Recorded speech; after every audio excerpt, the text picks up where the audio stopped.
Welcome to Built for This, the podcast where real estate meets real life skills.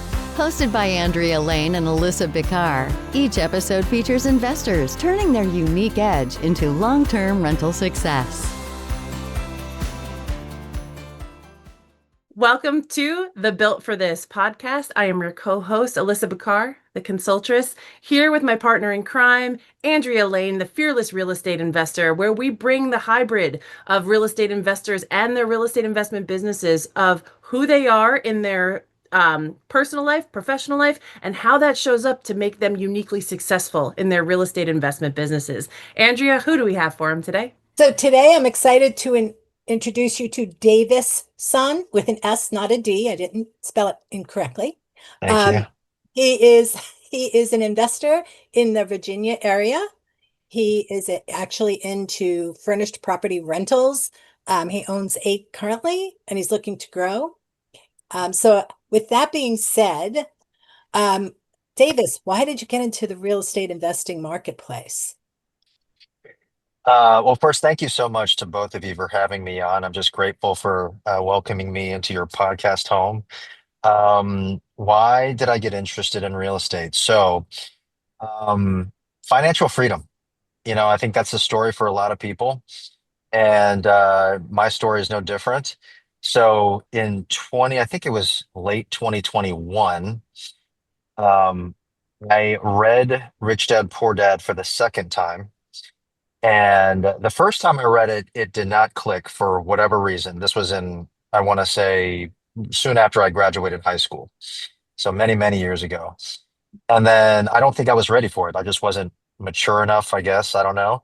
But the second time around in 2021, when I read it, it really, really hit me. And all of the concepts of, using trading in my time for money, being something that I don't necessarily want to do for the rest of my life.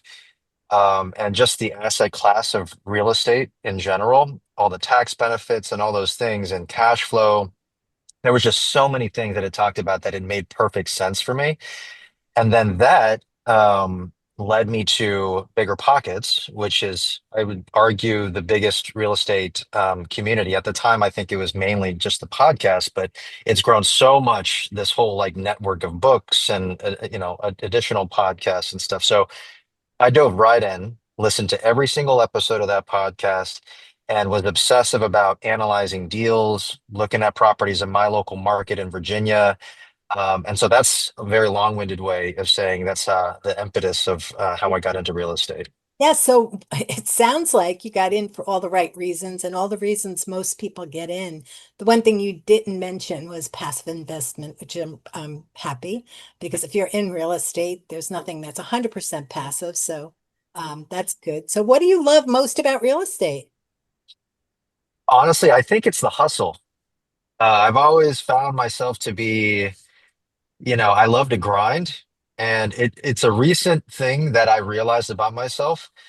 Um, but I honestly love to work. And I think, I always told myself like, oh, it'd be great just to be vacationing and, being on a beach anytime I want to and stuff. But I don't think I'm wired that way.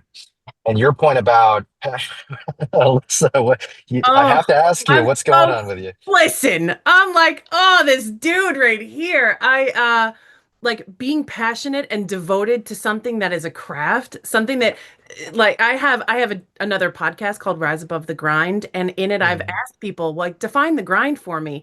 And different people some think is depleting, but I loved what you just said about like I'm devoted to this. Like it gets me up in the morning. Like I forget caffeine. This stuff jolts me. And I just like I have a smile ear to ear if you're only listening to this on audio. Like this is what like entrepreneurship is made of, man. I just wanted to high five you here and just say, woohoo, I'm with you. I'm tracking. Yeah, Please I continue. love that. And I love the energy. And I had to interrupt myself because I saw the look on your face. I'm like, okay, I need to know what's going on in Alyssa's brain right now.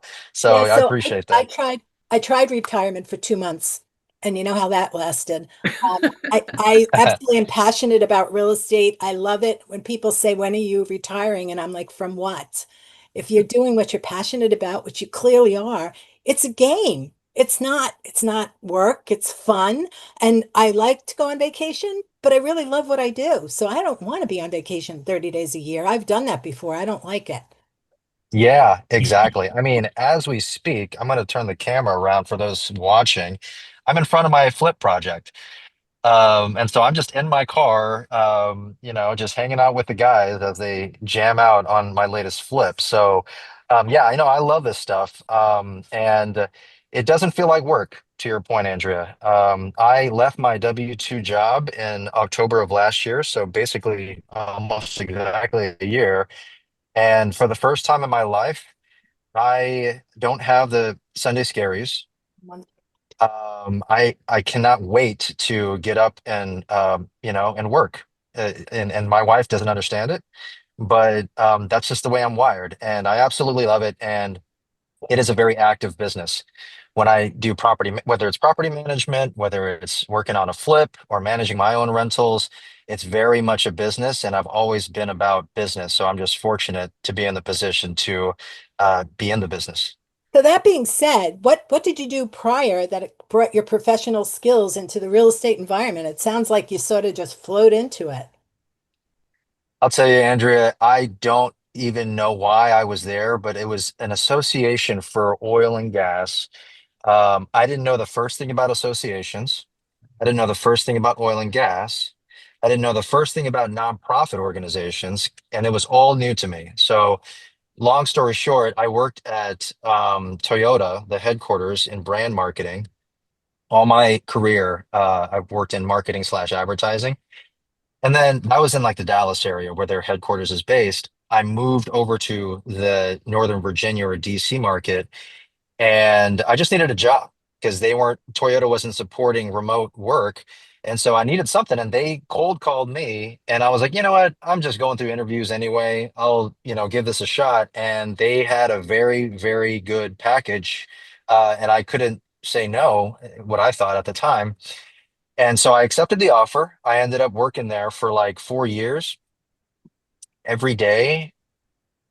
Miserable is pretty hard to say. It's a strong word, but I wasn't happy.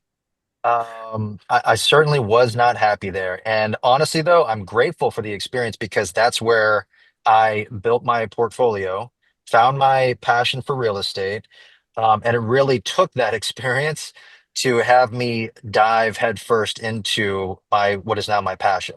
I So at the end of the day, yeah, I'm super grateful for the entire experience that I had there. I think that is so um, key, right? When you really get to the point where you're breaking, you hate what you're doing, and you have a passion for something, it moves you to the next level, right? It's Yes. amazing. So, Pain, so pain in is a checkered flag. I just want to just like pain is one of Mm, those things we're kind of culturally indoctrinated to like avoid, but avoiding pain just creates more pain.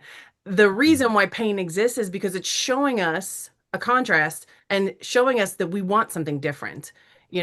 I just when you're like, oh, it was just the gift was in the garbage. The fact that I mm, couldn't stand what I was doing, I was feeling miserable. Like a lot of people take that as a sign that like, oh, I am miserable. They take that on as like this must be me. mm. Baloney. No way, dude. You got to use it properly for the tool it was designed to be used as.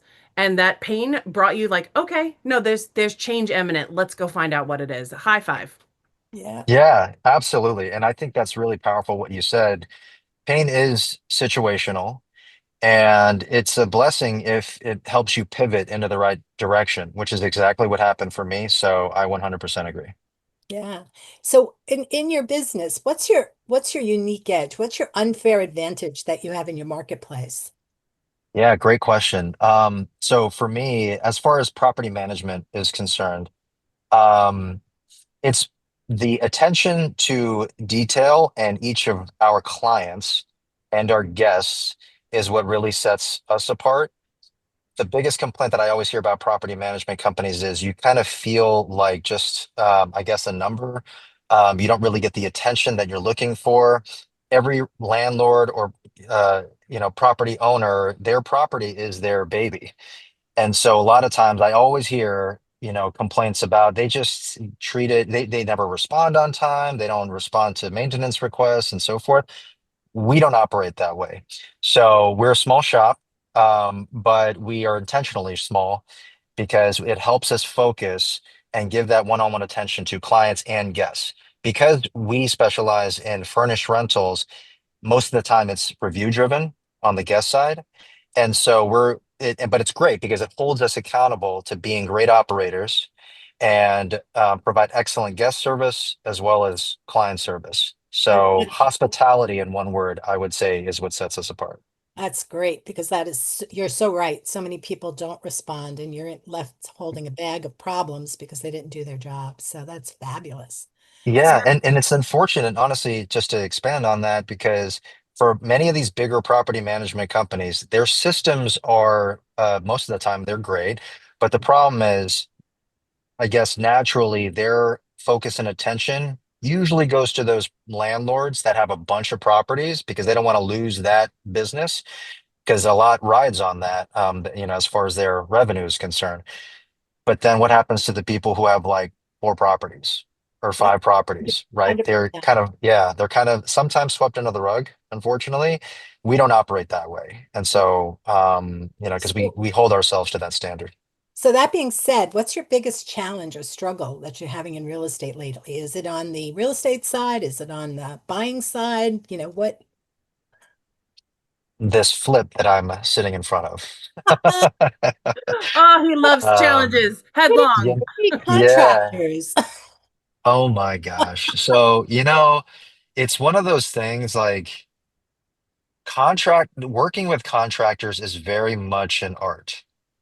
Um, it can be very, very frustrating, but if you find a good one for anyone that can, that's working with a good one, hold on to them for dear life. Um, because it can be challenging out there. And I think the problem, it boils down to communication. And I'm trying my best not to vent on this conversation. First time having a conversation with you. But, I think like communication goes a long way, It does. holding yourself Yeah. accountable. And that goes on both sides, It, right? And just honoring your word and things like that. And it's kind of difficult with the nature of like being so hands-on. If you're on site with a project, you can't make it on time or something, you break open the walls and you find problems behind there. Like the nature of the business, there's a lot of things that could go wrong. So within reason, but effective communication, I think just is the solution that would solve a lot of problems in Yeah, real estate. I think there's communication and there's documentation, right? We hold our contractors to documents that we create and they agree to. Like we Hmm. know what we need done. We know when we need it done. We know how much we expect it to cost and when they're going to get paid. And we make sure that Hmm. they know it as well. Yeah, contractors are a struggle in every real estate investor's company. It's not any one person or one area. Alyssa, I know you have something to Hmm. say. Sorry. It's good. The other thing that I'm hearing is on the growth edge, on the challenge piece, is not only what you're up against or how you need to communicate, but also keeping your cool. Being able to address challenge from a place of what is the solution versus the sky is falling, everything sucks. Because when you get sucked in to that, and I saw you use your temperance, and I'm just going to use that as like a touchstone for you because I saw you use like, ooh, man, I could go all the way down the complaint rabbit hole, but is that going to create a solution? And so I want to just honor the fact that while there is a challenge here in your business, one of the layers in that challenge is staying in your center, staying centered, staying grounded, staying temperate. Because when we lose our Hmm. cool, more problems happen from that place. I mean, I've been involved in deals where the general partner flips out, loses their mind because it's very stressful, but they also then lose the credibility among their team, the people that they're partnered with, their LPs, their contractors, their lenders. When you lose your cool, you lose the whole deal. And things spiral from there exponentially out of control. So I just want to I heard that challenge underneath your challenge and wanted to just highlight like how badass you are in keeping your cool and saying like this is a challenge, I'm heading right into it, I'm not shying away from it or avoiding it, and this is what creates clarity and growth and productive prosperous deals. We're human beings, right? We're emotional. And when things go wrong, it's really, really hard to kind of like detach yourself and be objective. But you have to do it, to your point. Otherwise, there's a lot at stake, with every given project. A lot could go wrong, but emotions, whenever they're heated, usually doesn't help. Yeah. And so you're absolutely right. So what part of your business do you like or don't you like so much, and why not? Um, I would say what I like is um it goes down to the hospitality thing because and I didn't know this about myself, but getting into property management and getting into like guest services, I found a knack, or I found it in me to just realize that I'm just great with client service and great with guest service. And so I love like just honoring my word with like, all right, this is what you expect with our services, our properties, and so forth. And I love that about how we operate. Um, I mean, just yesterday, I had the nicest compliment from a client of mine. She's going through a divorce, and it's like not a pretty one. It's very ugly, but she said she's grateful for finding me as a co-host on Airbnb. And it's so random, but I made her at least her property side of things that she's struggling with. And they have both their names on title, all this stuff. But I was able to relieve a lot of that pressure and that pain from her during a very difficult time that's still ongoing.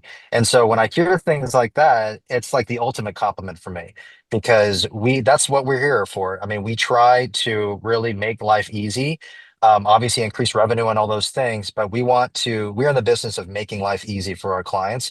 And so, and I love hearing stuff like that. The second question was what's painful in the business?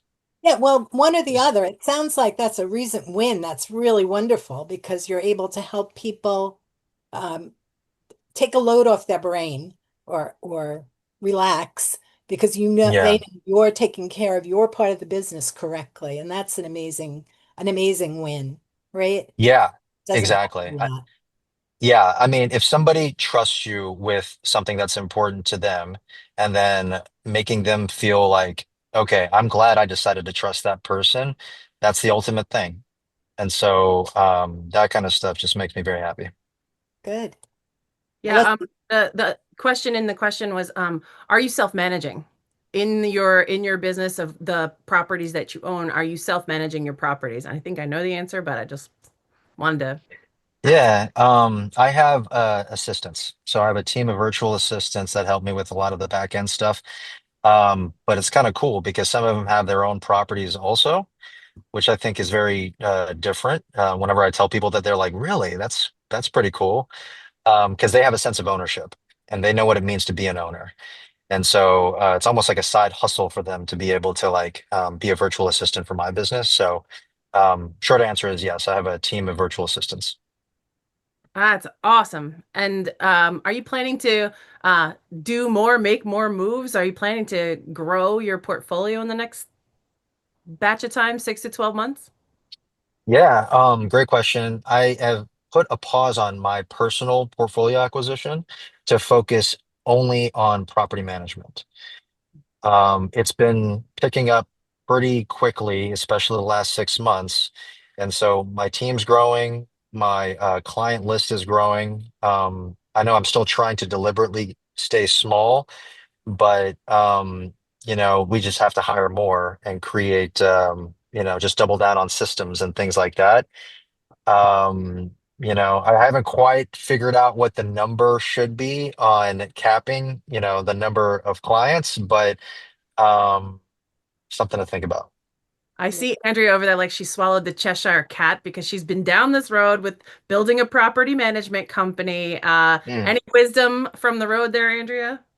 Yeah, so personally, I hate property management. So that's why I Hmm. say congratulations. Yeah. Um, but it is so integral to be a good property manager. But you should think, in my opinion, not how big do I want to be and do I want to stay in a small niche, but who can I partner with so that I can grow the way you should grow and make it a profitable business? Because it sounds like you're doing the right thing in terms of property management. You're on top of it. You're keeping your clients happy, and you like it. So it doesn't sound like you want to dumb down, but you're not sure how to grow. And so think about how you might want to grow versus dumbing down. Yeah, Yeah. no, Because no, good that's property that's very management true. is hard to find. Yeah, no, absolutely true. I might have to call you on a weekly basis for consultation, Andrea, because I think stuff like that, the bigger questions, is stuff I need to continue to ask myself. Yeah. Yeah, and you know what? Like this is the intersection of real estate investment and entrepreneurship is it's Mhm. constantly in evolution. We are always asking ourselves the bigger questions. Why am I doing this? What aim does this accomplish? And have my goals changed or shifted? The Mhm. plans we make are only as good as the paper they're written on, and the day they're published, they're already obsolete because planning is important and plans become irrelevant almost instantaneously. So the thing Mhm. I feel like as you grow here and keep these questions in mind, I always bring this forward. I got a download about how to structure my life where it was very clear. The more questions there are, the better it is and the better it can become. So as you endeavor Mhm. to go and build and do more, the more questions you have builds curiosity, builds inquiry. And we're upending this industrial age of thinking of we have to have the answers. We have to have all of the things in place and that's permanent. Baloney. Everything's in flux. And as entrepreneurs, we get to dance with that and ride the waves as new goals occur to us and as our lives get better and change. The better it gets, the better it can get. So we're so grateful for you being here, Davis. Like, can't thank you enough. This has been such an amazing interview for us and hopefully for you too. How can people connect with you if they want to reach out and learn more about what you're up to? Yeah, and thank you again for bringing me on. So Instagram is the best way. So it's at davis.h.son, and that's Davis and then .son. But that's the best way to find me. Right on. And we are so excited to have you here because real estate is a game of not only personal development, professional development, but it is all about serving people. And I love that your hospitality comes through because that's who you are. And that is your secret sauce, is who you are in your business, develops the whole brand, develops the whole initiative, and all of the systems are based on that core principle. So thanks a million for recording with us. Yeah, absolutely. And if I could add one last thing, if there's enough time. So I'd be remiss to not mention the name of the company. It's Luminest Homes, and the website is luminesthomes.com, and that's spelled Luminest homes, plural.com. And if you visit the site now, the you'll see that it's mainly a short-term rental direct booking site. But because of the pivot that I mentioned previously on client focus, we're currently doing a refresh to focus more on property management services. So in the next couple of months, all those updates will be live, and so I wanted to throw that out there in case people are interested. Yes, high five, man. Again, you heard it here. Davis is built for this. This secret sauce he brings to his real estate investment businesses is what creates the magic in not only his personal life, his professional life, but in the lives of the people that he touches. Thanks a million. And if you're listening to this on the broadcast, stay right here. We have another amazing guest lined up for you right after this. Do not go away. This wraps another episode of Built for This. If you're a real estate investor with a unique edge, apply to join us at builtforthisshow.com/guest.